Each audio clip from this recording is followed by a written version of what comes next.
I like that. So thank you for the International Video Game Hall of Fame Committee. Honored to be up here. IVGHOF, have someone figured out how to say the acronym appropriately yet? No?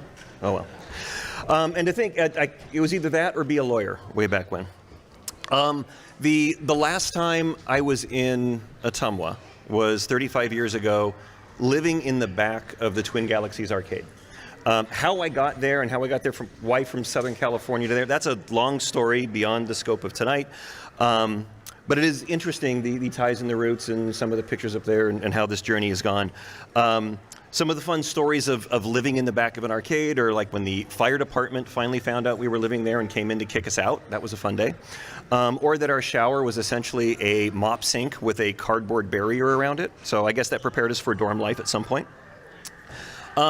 It's been a fun time in this business and trying to navigate it, you know, going from the dawn of competitive gaming, which is what we were trying to figure out at the time and be professional gamers, and navigate it through passion to kind of be part of this industry and figure out as the industry was going, all right, where is it going and how do we fit within this menagerie, if you will. And, you know, lots of stories have come from that time frame as well that are kind of fun. Some of these are I can't unsee, like the time watching Billy Mitchell walk a full centipede cabinet into a bathroom stall.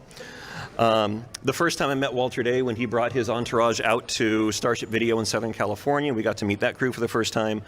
Or playing in a tournament in Los Angeles and having all the TV crews throw their spotlights in the middle of the last game of Cheyenne that I was playing. And for anyone that knows, a light gun game, spotlights and light gun games don't go together. So that was miserable.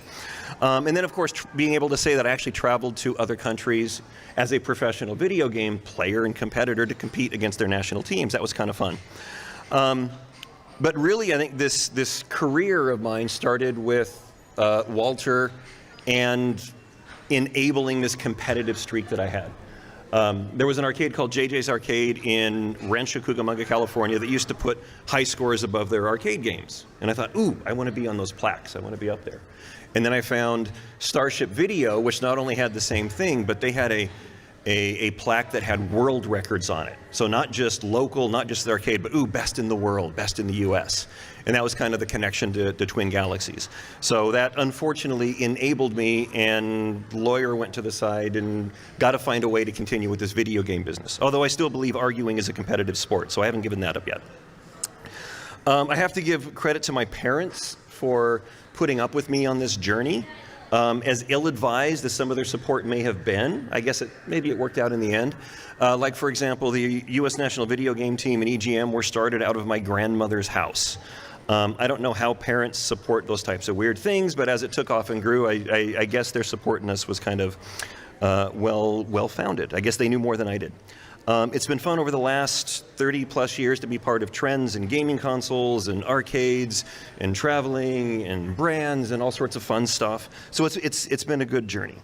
I still believe in competitive gaming and am thrilled to see where esports is going. Back in the 80s, and as part of the stuff we did with the U.S. National Video Game Team, we always envisioned this video game Olympics where 30 to 50,000 people went to a stadium and watched someone play Ms. Pac-Man or Centipede or Galaga or Dig Dug.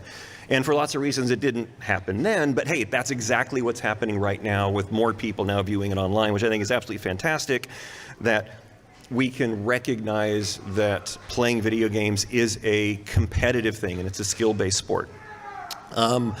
I believe in preservation after all this time and restoring history and recognizing that, hey, we're now almost a 50-year-old industry. It's a true art form. It's a legitimate business. It's the only growth form of entertainment still going on right now, and to still support this. If you're interested in the history of the U.S. National Video Game Team, you can go to the usnationalvideogameteam.com and look at the history and all the documents and stuff we've been preserving there. I also restore pinball machines and arcade games as well and try and help out that community. And at this point, also believe in trying to give back to the community as much as possible. For example, I teach a business course in the video game industry up at the University of Utah, specifically to help new game designers and game developers of navigate this thing fair? How do I make money with this stuff? As well as run a nonprofit organization in Utah called the Utah Digital Entertainment Network, or UDEN, which is about building the community, building the sector, getting the film and video game communities to work together, helping talent grow, all that type of stuff. So it's fun to be in that position and to look for ways to give back and help inspire the new generation. And if my journey here of going from competitive gamer to developer is inspiration for someone else, great, let them see that that's a path to turn this into, you know, a career and something fun to do. People have asked me what I do over the years, and I just simply tell them, I make fun.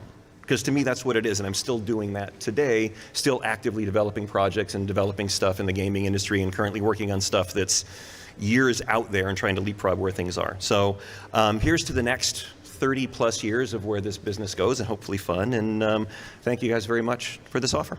Honored.